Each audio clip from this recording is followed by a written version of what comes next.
오늘 이 시간 우리 함께 하신 우리 모두 우리 성도 여러분들께 우리 전능하신 하나님의 능력과 권세와 은혜가 함께 하시기를 주의 이름으로 축원드립니다. 제가 먼저 여러분 질문 하나 드리겠습니다. 나를 향한 하나님의 계획은 무엇일까요? 나를 향한 하나님의 계획. 성경을 보시면 하나님께서 창조하셨을 때부터 어떤 계획이, 모종의 계획을 세우셨다라는 것을 우리는 알 수 있습니다. 우리는 그 계획을 알기 위해서 창세기를 공부하는 것입니다. 그런데 지금까지 우리가 보고 들은 바, 배운 바 하나님의 계획을 보면 볼수록 이 하나님의 계획은 내가 바라는 것, 내가 원하는 것과는 전혀 상관이 없다는 것을 깨닫게 됩니다. 아브라함을 보면 확실해집니다. 창세기 12장부터 26장까지 기록된 이 아브라함 이야기에서 한 가지 궁금한 게 있는데 바로 뭐냐면 아브라함은 도대체 뭘 바란 걸까라는 거예요. 아브라함은 본인은 뭘 바란 걸까? 우리는 저마다 인생살이 하면서 각자가 바라는 게 있거든요. 각자 뭔가 바라는 소망을 품고 지금 세상을 살아가고 있거든요. 그러면 아브라함은 뭘 바란 걸까? 왜 이런 질문을 하냐면, 왜 궁금하냐면, 이 아브라함의 기사에서 보면 볼수록 아브라함이 개인적으로 뭔가를 추구한 것이 전혀 보이지 않기 때문에 그렇습니다. 전혀. 개인적으로 뭘 추구한 게 없어요. 하지만 그럼에도 불구하고 우리는 이 아브라함의 이 가나안 여행을 우리 인생 여정으로 치환해서 바라봅니다.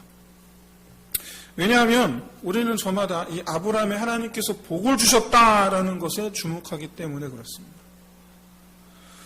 복을 주신다. 이거야말로 우리가 가장 바라는 거잖아요. 우리가 가장 바라는 거. 내 인생에 하나님이 복을 주신다. 그런데 아브라함의 가나안 기사를 읽다 보면 이번엔 의문이 생겨요. 궁금한 게 아니라 의문이. 도대체 가나안 땅에 온 게 아브라함에게 뭐가 좋은 걸까라는 거예요. 아브라함한테 뭐가 좋은 거죠? 아브라함이 가나안 땅에 온 게. 아무리 봐도 가나안 땅에 온 것 그 자체가 아브라함에게 뭔가 특별히 더 좋아 보이는 게 하나도 없어요. 하나도 없어요. 예를 들어서 요셉처럼 한 나라의 총리가 된 것도 아니고 왕이 된 것도 아니고 그렇다고 해서 약속하신 땅 받은 것도 아니에요. 아시죠? 아브라함은 땅이 하나도 없어요. 물론 큰 부자가 되긴 했습니다. 그런데 사실 아브라함이 고향에 있었어도 남부럽지 않게 살던 사람이에요. 굳이 이렇게 더 거부가 되었다. 이게 그렇게 그다지 그렇게 아브라함의 감흥이 있는 일이 아니에요. 무엇보다 하나님께서 아브라함을 가나안 땅으로 불러주신 이유가 부자 되게 하시기 위해서가 아니라는 거예요.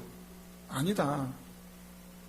그럼 왜 가나안 땅을 인도하신 걸까? 그럼 도대체 아브라함이 가나안 땅에서 바란 게 뭘까? 그 한 가지가 있다면 아들을 주시겠다라는 약속.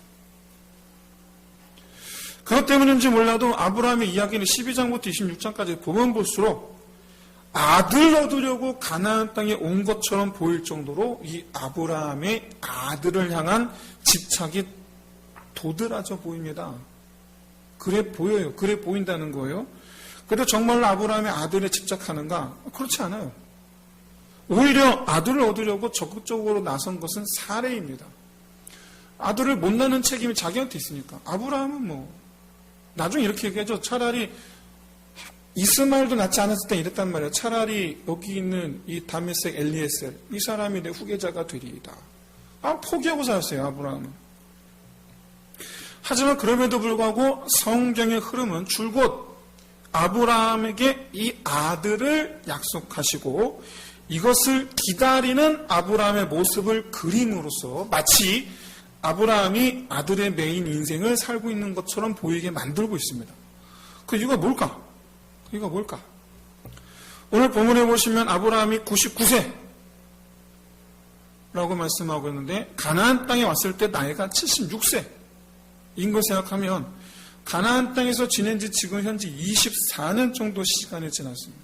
그런데 성경은 그 사이 24년 동안 아브라함이 있었던 일을 뭘 기록하고 있냐면 초반에 애굽에 갔다가 아내 사라를 팔아먹은 일, 그리고 조카를 구해준 일, 그리고 하가를 통해서 이스마엘을 얻으려다가 가정 풍파 날 뻔한 일. 이거밖에 없어요. 그 외에는 나머지 26년, 이 몇 가지, 세 가지 사건 말고는 26년 동안 아브라함은 가나안 땅에서 그냥 평범하게 살았어요. 평범하게. 아침에 눈 떠 일어나 양치고, 해지면 집에 들어와 잠자고, 아침 해 뜨면 가서 양 먹이고, 그냥 뭔가 이 비전을 가지고 왔다면 내가 가나안 땅이라는 목적지를 두고 거기에 목적지를 두고 내가 거기에 가면이라는 뭔가 이 마음의 풍운의 꿈을 갖고 있었으면 와서 뭔가를 해야 되는데 그런 게 없어요. 그러면 하나님은 무엇 때문에 아브라함을 가나안 땅에 인도하신 걸까? 무엇 때문에? 그러니까 질문을 바꿔서 아브라함은 무엇 때문에 가나안 땅에 온 걸까요? 아브라함은 도대체 무슨 생각으로? 더 놀라운 사실은 아브라함이 이삭을 낳은 뒤에 이삭을 번제로 드리는 사건이 있습니다. 그거 하나 말고는 그 사건 이후로 아브라함은 마치 아침 안개가 점점 해가 뜨며 사라져가는 것처럼 그렇게 희미해져 버려 갑니다. 사라져요.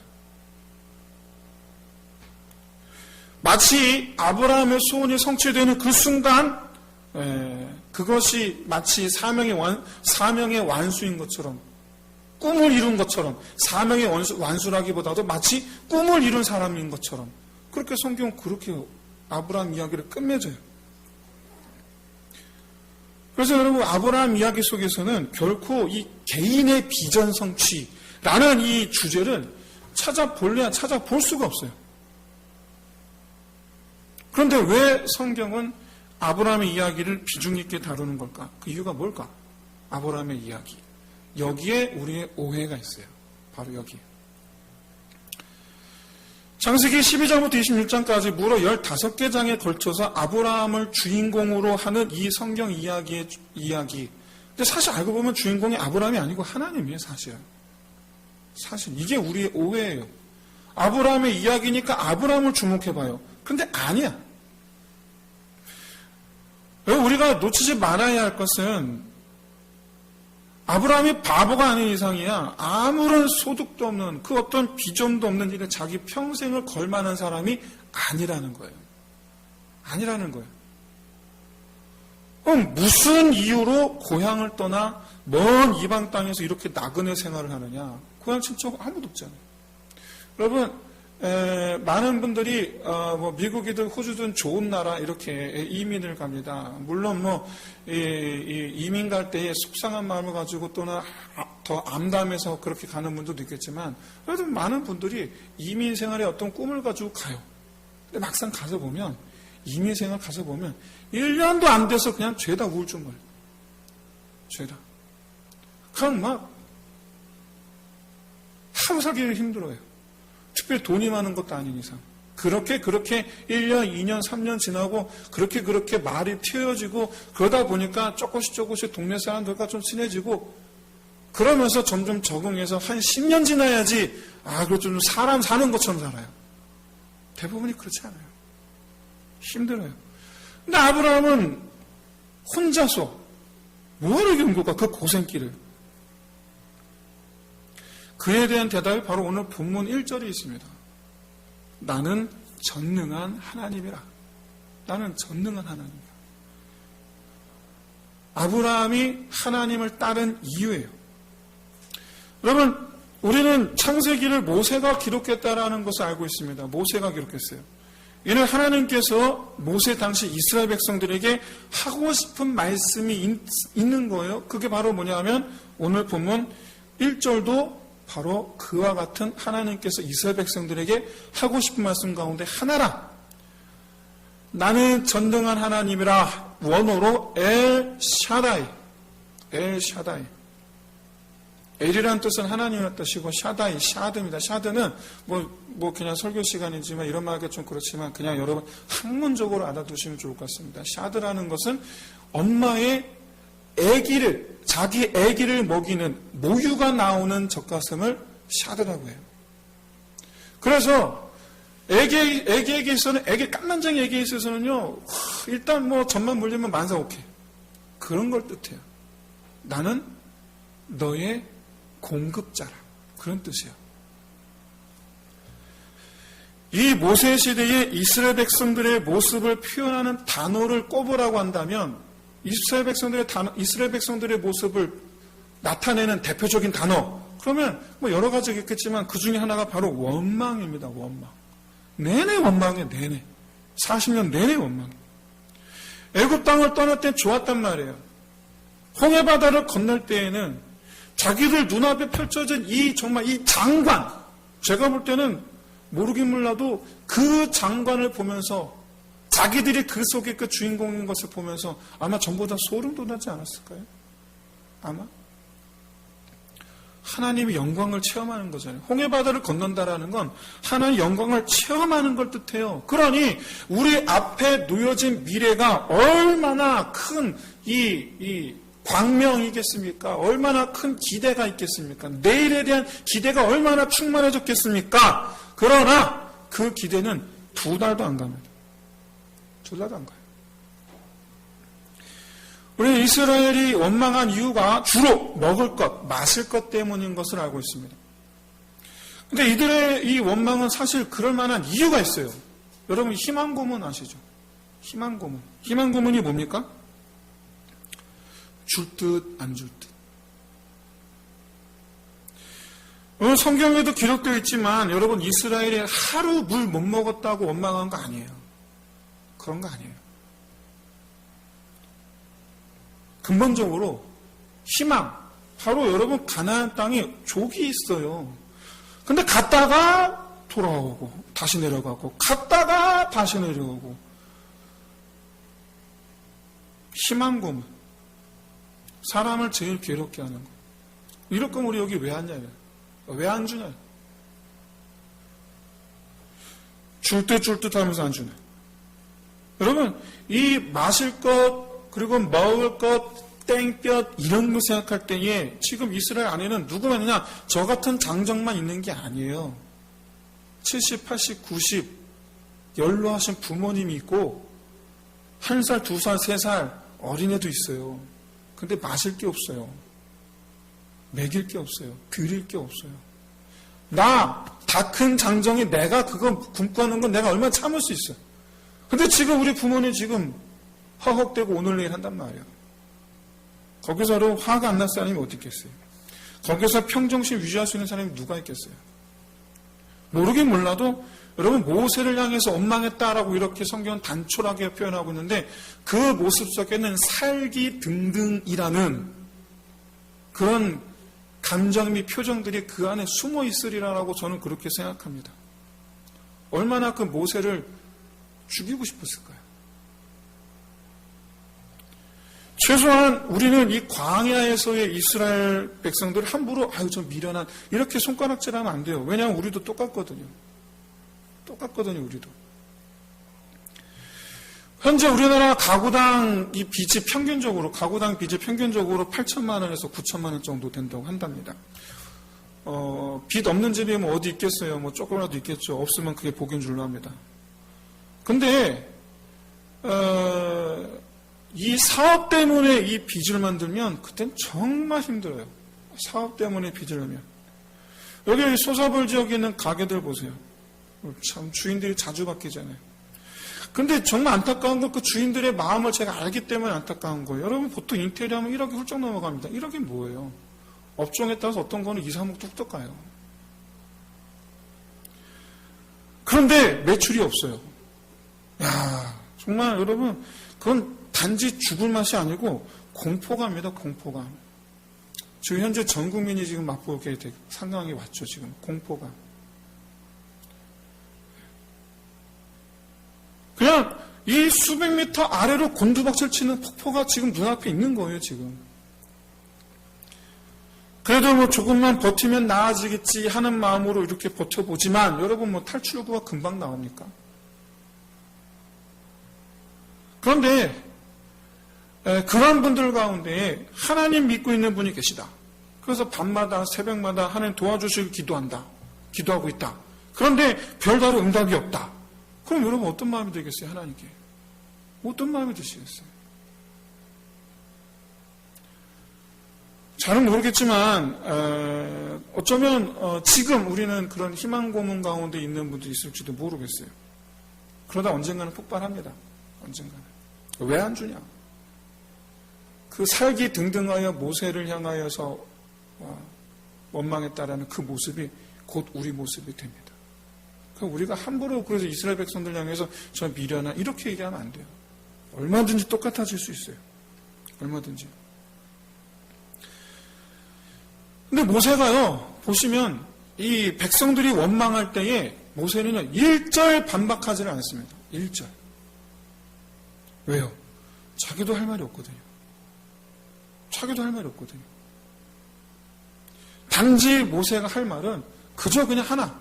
그래도 하나님을 믿으라. 이거예요. 그래도 하나님을 믿으라. 예전에 한때 우리 한국교회 강단에서 기도하라 주신다 이런 설교가 아주 큰 어떤 유행처럼 줄을 이루었던 때가 있습니다. 하나님은 살아가시기 때문에 믿음으로 구하면 주신다라는 거예요. 실제로 그래서 하나님께서 주셨다라는 간증이 본물을 이루었던 때가 있습니다. 물론 지금도 마찬가지로 여전히 그런 간증이 유효합니다. 무엇보다 하나님께서 우리 필요를 채우시는 일은 지금도 우리에게 실질적으로 일어나고 있는 일이에요. 지금도. 왜냐하면 살아계시니까. 그런데 100% 주시지를 않아요. 이게 문제예요. 어떤 목사님들은 그러다 보니까 어려움을 당하고 있는 성도들에게 있어서 기도하면 하나님 주십니다. 기도하십시오. 라고 자신있게 말하는 것을 주저하는 분들도 계세요. 무슨 말을 못하겠어요. 기도하지 말라는 게 아니에요. 기도는 해야 됩니다. 기도야말로 우리 그리스도인들에게 있어서 삶의 전부예요. 무엇보다 여러분 기도는요. 그냥 도와주세요, 주세요 이게 전부는 아니잖아요. 어쨌든지 간에 이 주신다라는 말을 함부로 할 수가 없는 거예요. 비록 이 백성들이 원망을 쏟아내는 바로 그 현장에서는 모세 아무 말도 못했는데 그러나 이스라엘 백성들에게 반드시 해야 할 말은 있었어요. 반드시 해야 할 말. 바로 뭐냐? 우리 하나님은 엘 샤다이이시다. 엘 샤다이이시다. 전능하시다. 못하시는 것이 없다. 목적을 이루시기 위해선 정해진 법칙을 넘어서까지 역사하신다. 여러분 자연 법칙을 넘어서서 역사하시는 그것을 우리는 기적이라고 하고 그것을 행하시는 분이 하나님이시라고 말합니다. 살기등등하게 왜 우리를 일로 끄집어내었느냐, 우리를 죽게 하려느냐라고 외치던 그들이 엘샤다이를 경험합니다. 엘샤다이를. 이스라엘의 40년 광야 생활은 우리를 죽게 하느냐 그것을 경험하던 가운데에서 다시 그것을 채워주시고 역사하시는 엘샤다이를 경험하는 것이 반복돼요. 저 폭포를 향해서 갑니다. 우리를 죽이려 하느냐. 그때 엘샤다이. 또 시간이 지나 또 폭포가 보입니다. 우리를 죽이려 하느냐. 그때 또 엘샤다이. 여러분 식재료가 다 떨어졌단 말이 없어요. 그래서 눈에 보이는 건 메마른 황무지뿐인데 이제는 매일 아침마다 먹을 거리를 주세요. 물이 써서 못 먹어요. 썩은 물이란 얘기예요. 그런데 나뭇가지 하나 던졌는데 마실 물이 돼요. 엘 샤다이. 죽을 것 같은 상황에서 우리에게 다가오시는 하나님.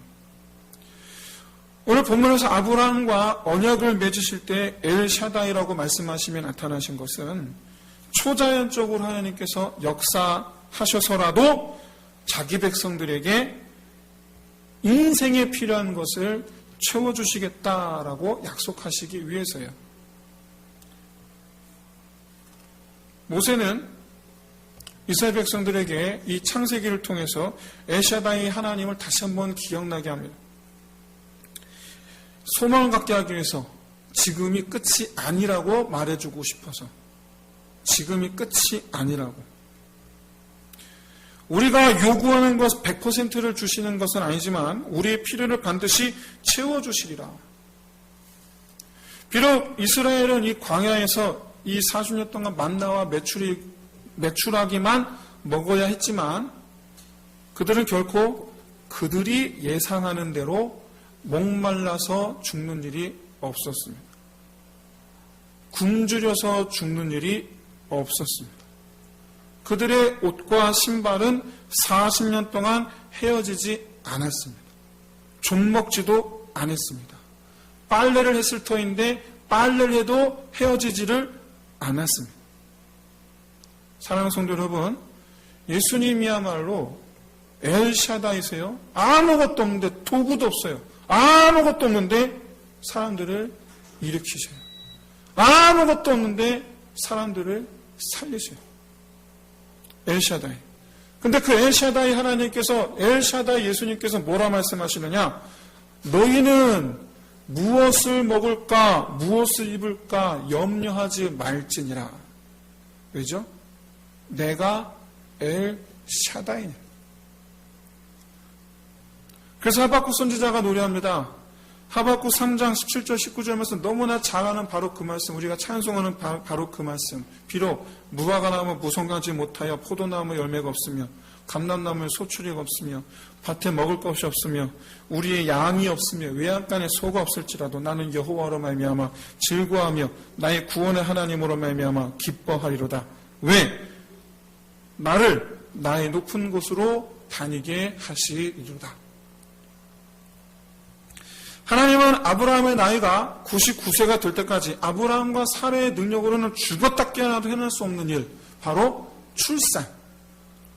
하나님께서 하시려고 기다리셨어요. 네가 할 수 없는 것을 내가 하리라. 그럼 이게 엘샤다이 메시지예요. 네가 할 수 없는 것을 내가 하리라.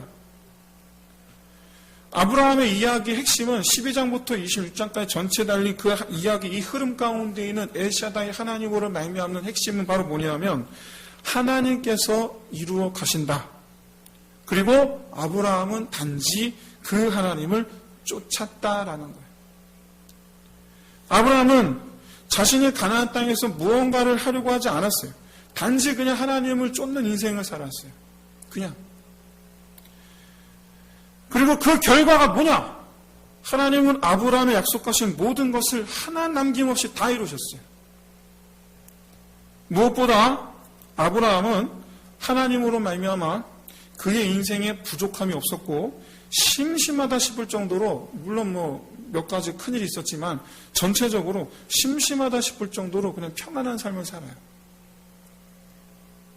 하나님 말씀하십니다. 나를 믿으라. 내가 채우리라. 내가 입히리라. 내가 인도하리라. 나는 너의 전능하신 하나님이라. 엘샤다이라. 이게 아브라함이 말씀을 쫓아 가나안에 온 이유예요. 돌이켜보십시오. 아브라함은 자기가 어디로 갈지를 모르고 왔어요. 아브라함은 자기가 어디로 갈지를 기대하며 온 것이 아니라 어디로 갈지 모르는데 지금 나를 인도하시는 하나님, 그 하나님만 보고 온 거예요. 그리고 가나안 땅에서도 마찬가지로 아브라함은 가나안 땅을 보고 있는 것이 아니라 하나님을 보고 사는 거예요. 아브라함은 처음부터 하나님을 쫓아왔어요. 그 자신은 가나안 땅에 아무 소망이 없어요. 이것이 우리 성도의 삶인 줄로 믿습니다. 우리 여행가 한비아 씨 여러분 잘 아시죠? 제가 예전에 3년 전에 제가 소개했던 시인데 한번 다시 좀 봤으면 좋겠습니다. 넘기시면 있어요. 그건 사랑이었네라는 이 수필집에 있는 이 천길 벼랑 끝 100m 전이라는 시입니다.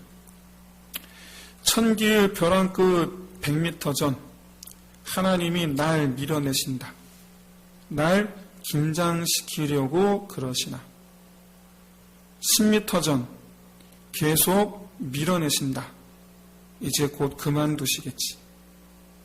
1m 전, 더 나아갈 데가 없는데 설마 더 미시진 않을 거야. 벼랑 끝. 아니야. 하나님이 날 벼랑 아래로 떨어뜨릴 리가 없어. 내가 어떤 노력을 해왔는지 너무나 잘 아실 테니까. 그러나 하나님은 벼랑 끝자락에 간신히 서 있는 나를 아래로 밀어내셨다. 그때야 나는 알았다. 나에게 날개가 있다는 것을. 사랑하는 성도 여러분, 엘샤다이 하나님을 경험하는 인생 되시기를 진심으로 소원합니다. 나의 힘으로가 아니라 하나님의 힘으로 나는 것을 여러분 경험하시기를 진심으로 소원합니다.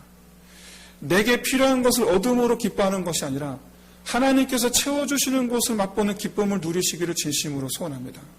이것이 우리가 누려야 할 엘샤다이 하나님의 은혜인 줄로 깨닫습니다. 만나를 먹게 되리라고 누구도 상상을 못했어요. 홍해를 건너리라고 누구도 상상을 못했어요. 메추라기가 때만 되면 요일마다 시간을 지켜 날라오리라고 누구도 상상하지 못했어요. 누구도 상상하지 못할 내가 내 경수가 끊어졌는데 내가 아들을 낳으리라고는 그 누구도 상상하지 못했어요. 벗어나 역사하시는 엘샤다이 하나님의 은혜. 이 시간 우리 함께 기도합시다. 하나님께서 내게도 엘샤다이가 되어주실 줄로 믿습니다. 그 하나님을 내 남은 인생, 그 하나님을 송축하는 인생 되기를 우리 함께 시간에 우리 찬양하면서 우리 함께 기도합시다.